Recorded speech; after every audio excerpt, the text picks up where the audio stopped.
My uncle sold my late father's land and said, "It's too late, the deal's done."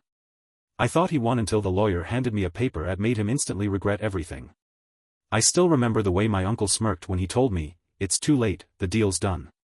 He said it so casually, like he wasn't talking about the land my father spent his whole life working on. Like he wasn't stealing from me. Like he hadn't just ripped apart everything my father had left behind. I clenched my fists so hard my nails dug into my palms. My heart pounded in my ears, but I forced myself to stay calm. I knew losing my temper wouldn't get me anywhere. He wanted me to explode. He wanted me to make a scene so he could call me ungrateful, irrational, anything to justify what he did. But I wasn't going to give him that satisfaction. I just stared at him, that self-satisfied grin plastered on his face, his fingers tapping the armrest of his chair like this was just another day for him. And maybe it was. Maybe he had done this to other people before. But he had never gone up against me. And he had no idea what was coming. The beginning of the betrayal, my father passed away suddenly. A heart attack. One moment he was here, working on the land he loved so much, and the next, he was gone. No warning. No goodbye. Just gone. I barely had time to grieve before the legal mess started. My father owned a large piece of land in Texas, just outside of Austin. It had been in our family for generations, passed down from my grandfather to my father, and naturally, it was supposed to go to me. It was more than just land. It was memories, history, and everything my father had worked so hard to build. But my uncle, my father's younger brother, saw it differently. I had never trusted him. There was always something off about him. The way he talked, the way he smiled, the way he always seemed to be scheming. My father had kept him at a distance, and now I understood why. At first, he acted supportive. He showed up at the funeral, shook hands, patted me on the back, and told me how sorry he was. He even gave a speech about how much my father meant to him. But looking back, I realize now that he was never grieving. He was planning. I should have seen the signs. The way he kept asking about my father's will, the way he seemed too interested in the details of the estate. But I was too wrapped up in my own grief to notice. Then one day, I got a call from a friend of my father's. "You need to check on the land," he said. "Something's not right." I drove out there immediately. And that's when I saw it. The land was gone. There was a "for sale" sign out front. And not just any sign, it had "sold" plastered across it in big, red letters. I couldn't breathe. My stomach dropped. I felt like I was going to be sick. I called my uncle right then and there. It went straight to voicemail. I drove to his house. Banged on his door. He opened it with that same smug smile. "What the hell did you do?" I asked, barely able to keep my voice steady. "Sold the land," he said, like he was talking about an old couch. "Got a great deal on it, too." "You had no right," he held up a hand, cutting me off. "Actually, I did. Your father never officially transferred it to you. The will had some issues. And since I was next of kin, I handled it." My blood ran cold. I knew my father's will wasn't updated. He had mentioned wanting to revise it, but he never got around to it before he passed. But I never thought my uncle would use that against me. "You stole it," I said, my voice shaking. "It's too late," he shrugged. "The deal's done." I wanted to punch him. I wanted to scream. But I did neither. Because I had one thing my uncle didn't have. I had a lawyer. The lawyer's revelation. I walked out of there without another word and drove straight to my father's lawyer's office. The moment I sat down, I told him everything. The sale. The will. The land. He listened, nodding thoughtfully, then pulled out a folder. "Your father might not have updated his will," he said, "but he did something even better." He handed me a document. I scanned it quickly, my eyes widening as I realized what it was. A transfer deed. My father had never updated his will, but he had legally transferred the land to me years ago. It was mine. And my uncle had just sold something he didn't own. And that meant one thing. He was in huge trouble. I gripped the document so hard my knuckles turned white. My uncle thought he had won. He thought he had outplayed me. But now, the game had flipped. I looked up at the lawyer. "What does this mean?" "It means," he said, leaning back in his chair, "that your uncle just committed fraud. He sold land that wasn't his to sell. And that, my friend, is a very serious crime." I could feel my heart pounding. The anger I had been holding in for weeks boiled over, but this time, it wasn't just rage, it was determination. My uncle thought he had outsmarted me, but he had just walked into his own trap. "Can we undo the sale?" I asked. The lawyer nodded. "We absolutely can. But there's more. The buyer, whoever they are, now has a legal claim against your uncle. This could get very messy for him. And if he doesn't have the money to fix this, he could be facing lawsuits, financial ruin, maybe even jail time." I took a deep breath, trying to process it all. My uncle was about to learn a painful lesson. And I was going to make sure of it. The confrontation, I didn't call him. I didn't text. I went straight to his house. When he opened the door, that smug grin was still there. "What now?" he sighed, pretending to be annoyed. I didn't say a word. I just handed him the document. He frowned, snatched it from my hand, and started reading. I watched as his face slowly drained of color. His hands started shaking. He looked up at me, his mouth slightly open like he wanted to speak but couldn't find the words. "Yeah," I said, crossing my arms. "Now you get it." His lips parted, but no sound came out. "You sold something that wasn't yours," I continued, my voice steady. "That's fraud. That's a felony. And the buyer? They're gonna come after you when they find out." His hands tightened into fists. I didn't know." "Bullshit," I cut him off. "You knew exactly what you were doing. You just didn't think I'd figure it out." I let that sink in for a moment before delivering the final blow. "My lawyer is filing a lawsuit first thing tomorrow. You're going to return every cent of that sale, or you're going to jail." His face twisted into pure panic. Wait, let's talk about this." I stepped closer. "Talk? You didn't want to talk when you stole from me. You didn't want to talk when you laughed in my face and said, 'It's too late.' Well, guess what, uncle? It's not too late for me."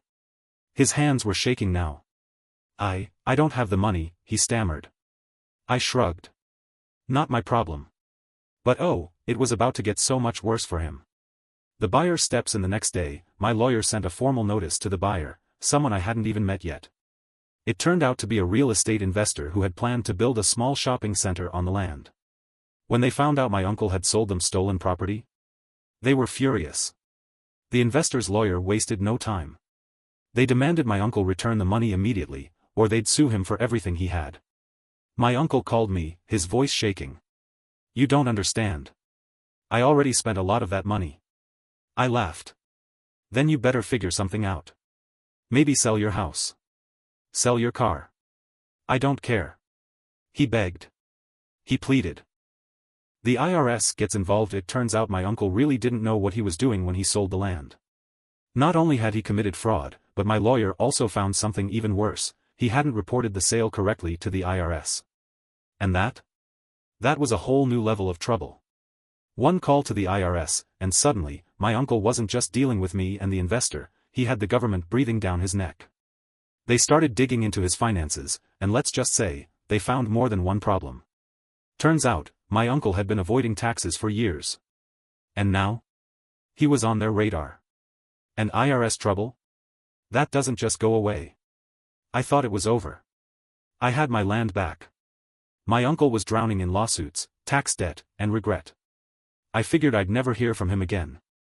But I was wrong. One night, months after everything had settled, I got a call from a number I didn't recognize. I almost didn't answer. But something in my gut told me to pick up. The moment I did, a voice on the other end made my blood run cold. "You need to watch your back," the man said. The new threat: at first, I thought it was a prank. Some random idiot trying to scare me. But then he said something that made my stomach drop. "Your uncle owes me a lot of money. And if he can't pay, we'll come looking for the next best thing." I froze. "Who the hell are you? Let's just say your uncle borrowed from the wrong people. And now it's your problem." I hung up. My hands were shaking. I took a deep breath, trying to steady myself. There was no way this was real. Right? But then I did some digging. And what I found? It was worse than I could have imagined. My uncle's dark secret: turns out, my uncle had been in deep trouble long before he stole my father's land. He wasn't just broke. He was desperate. And in his desperation, he had taken loans from, well, let's just say they weren't from any bank. The kind of people you don't cross. And now that he was completely ruined, they wanted their money. And since he had nothing left, they were looking at me. The setup, I tried to ignore it at first. I told myself it wasn't my problem. But then strange things started happening. First, someone broke into my truck. Nothing was stolen, but everything inside was trashed. Then, I noticed a black car parked down the street from my house. It was there in the morning when I left, and there at night when I got home. And then? My lawyer called. "Hey," he said, his voice tense. "You need to be careful. I just got word that your uncle is telling people you were in on the land deal. He's trying to pin his mess on you." I laughed. "No one's gonna believe that." "Normally, I'd agree," he said. "But the people he owes money to? They don't care about proof. They just want someone to pay." The showdown, I had two choices. Wait for whatever was coming. End this on my terms. I chose option 2. With my lawyer's help, I tracked down my uncle's last known address, a rundown motel on the outskirts of Houston.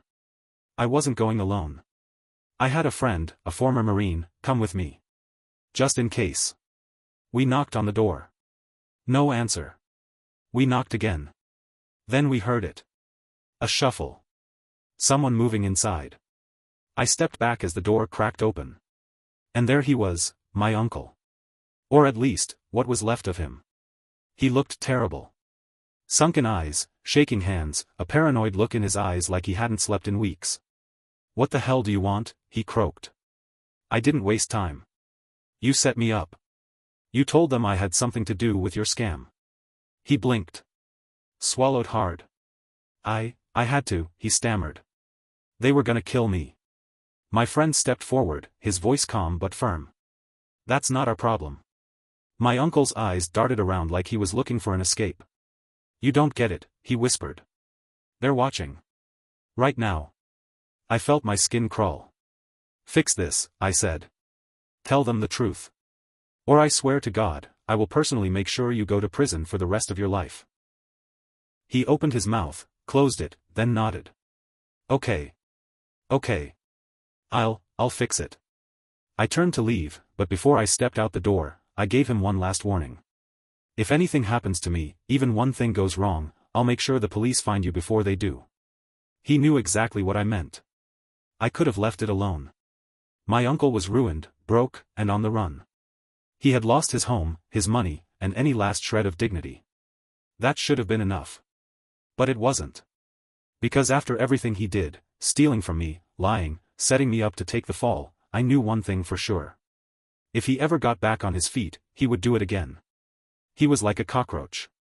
No matter how much trouble he got into, he always found a way to crawl out. So I decided to make sure he never could. Finding his weak spot, I had a lawyer, money, and the law on my side. But I wanted more than that. I wanted my uncle to feel what it was like to be completely powerless.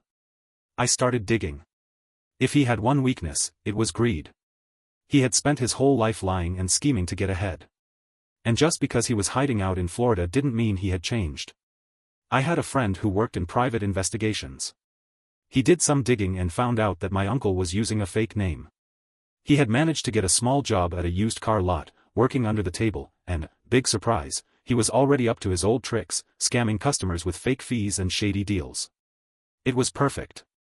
Setting the trap, I contacted the car lot's owner anonymously. Told him to take a closer look at the guy he had working for him. Slipped him a few details. Within a week, my uncle was fired. That should have been enough. But I wanted him to know it was me. So I sent him a message. A single text from a number he wouldn't recognize. "You should have never stolen from me. This is just the beginning." I knew exactly what that would do to him. My uncle was already paranoid. He was looking over his shoulder every day, scared that the people he owed money to would find him. Now, he had no job, no money, and no idea what was coming next. The final blow. I could have stopped there. But then, my PI friend found something even better. My uncle had tried to open a small business, some cheap roadside repair shop. He was using a fake ID, fake business license, everything under the table. And that? That was illegal. I tipped off the Florida Department of Business and Professional Regulation. A month later, his shop was raided. Shut down completely. And since he had fake documents, He got hit with fraud charges. But the real cherry on top. Remember the people he borrowed money from? Turns out, they had been looking for him. And when his name popped up in legal records after the fraud charges, they finally got a location on him. The last time I heard about him. I don't know exactly what happened. But I do know this, he ran. Again. Disappeared completely. No phone, no trace, nothing. Last I heard, someone spotted him living out of his car somewhere near the Everglades. No job, no friends, nothing left. The man who once thought he was untouchable was now completely ruined. Meanwhile, me? I was standing on my father's land, looking over the wide open fields, feeling the wind on my face. The land that should have been stolen. The land my uncle tried to take from me. And I smiled. Because I won. And my uncle? He was never coming back. The real, satisfying end.